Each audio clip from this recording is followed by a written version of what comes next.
Hey guys, this is Bena from Teassential, and today we'll be filming a tasting for Japanese tea.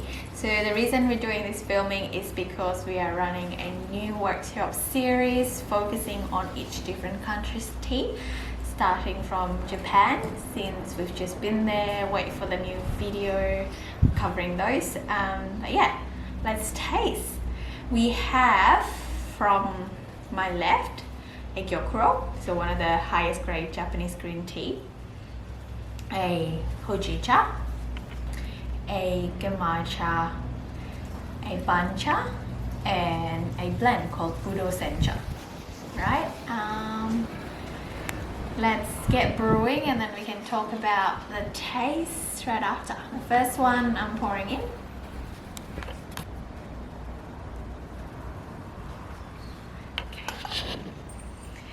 So we'll be using a cupping set. This is what we use as a professional in terms of tasting teas, getting all the flavors and the aroma and the color and all those attributes. So we'll get through that.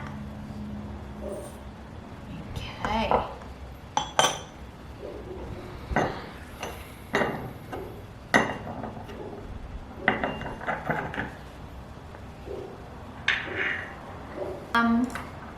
We'll be using 80 degrees water for all these other tea, except for Gyokuro we'll be using 65 degrees water. So what I've done is I boiled my kettle to 80 degrees and I will first pour some water in here to cool down, and everything else I will start straight to the cup.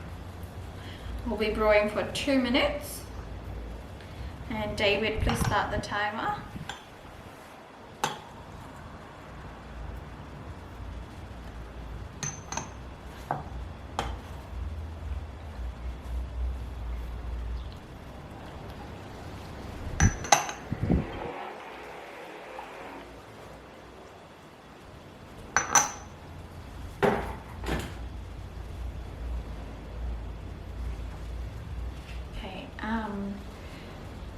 When you pour hot water into a cold cup, it will reduce in temperature. So that was 80 and then I pour it in here, that becomes 70, and now I'll pour it in my tea leaves and that will be 60. Perfect for Gyokuro.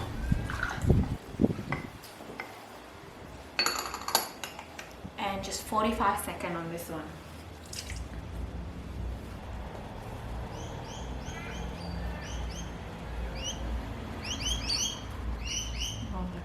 It's just beautiful.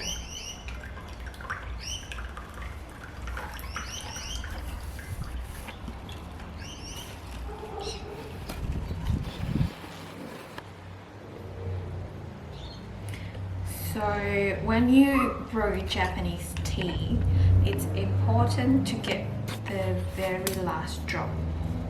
We call it the golden drop. So every last drop counts. And hold on to the lid so it doesn't come off.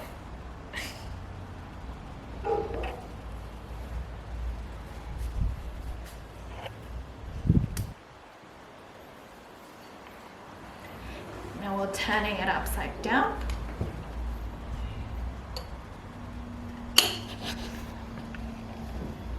How's my time on the other teas? Not good.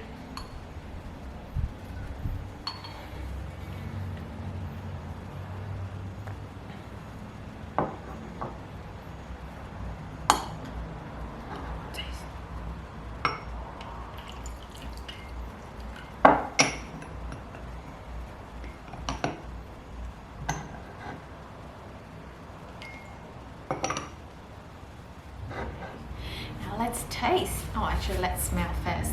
So this one, the Gyokuro, you see the wet leaves? Oh, smells like a freshly cut grass. Very vegetal, beautiful, very fresh. Umami, actually and the liquor is clear, fresh, bright green. It's like a consomme. Oh, that was beautiful.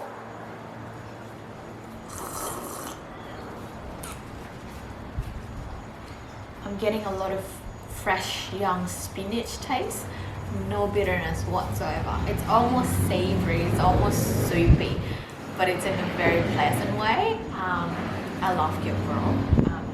If you get a good one, it's really, really good. This is one of my favorite. Asahina Gyokuro from Shizuoka, first blast 2018.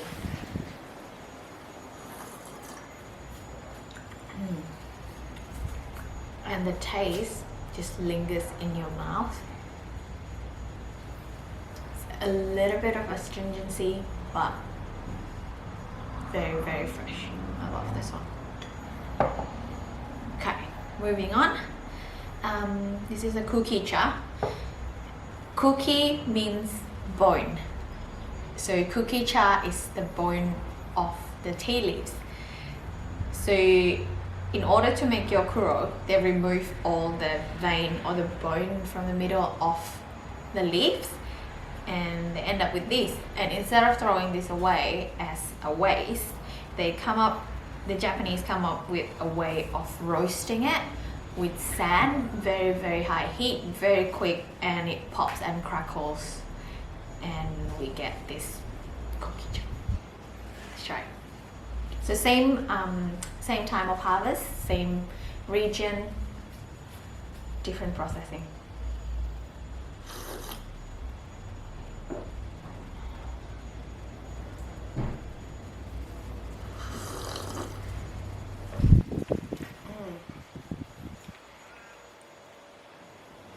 The aroma is combination of spinach, like what we get from Gyokuro, with roasted nuts, just like pecans and pine nuts. So spinach and pine nuts mixed together, beautiful.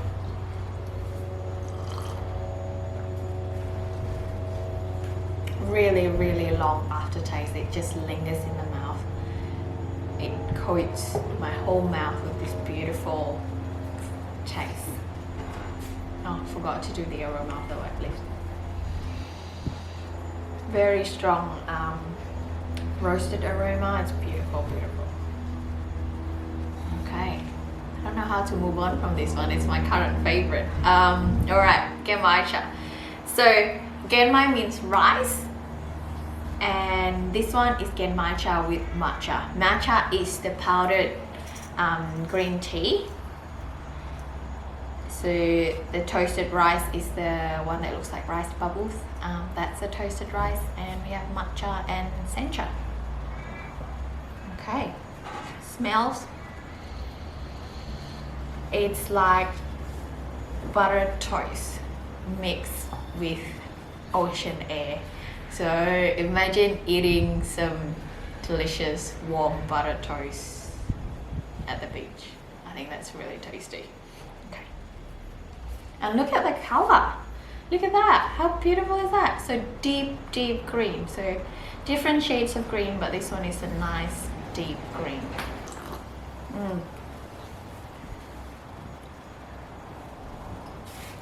So very strong in terms of the toasted rice. It's very tastes like toasted rice. Exactly what it is. Yeah.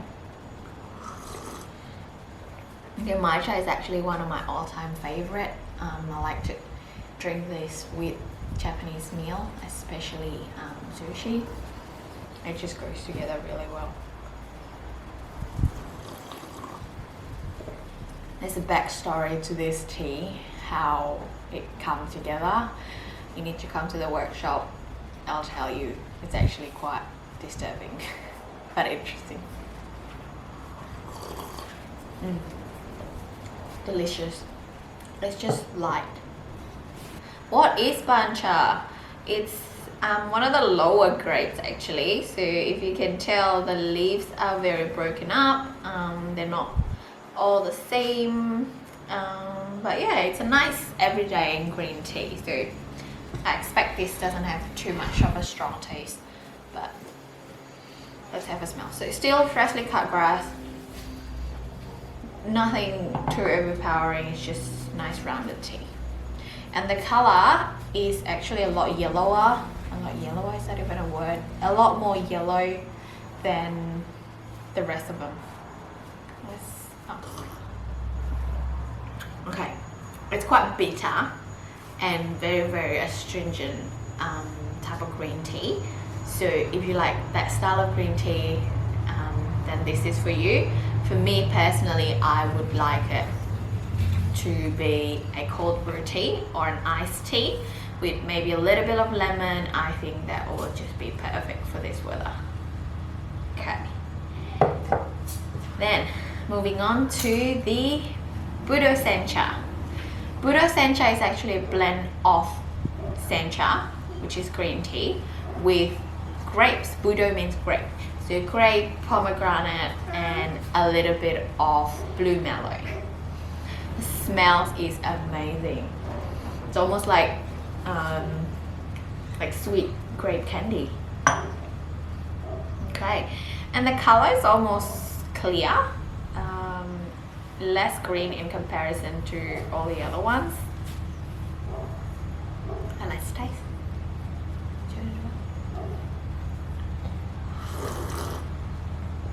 Oh, very fragrant and a little bit sour from the grape and the pomegranate.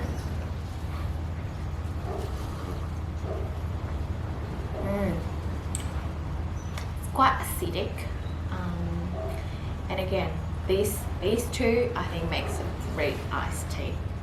A little bit of sugar on this one will alleviate a lot of that grape taste and make it very, very nice fruity green tea. Delicious. Okay, I hope you enjoyed this video of Japanese tea tasting. If you have, give it a thumbs up, share with your friends. If you're in Perth, come visit us at Teassential in the city. Sign up to the workshop so you can taste these teas for yourself. See if I'm making up any of these tastes. You can try.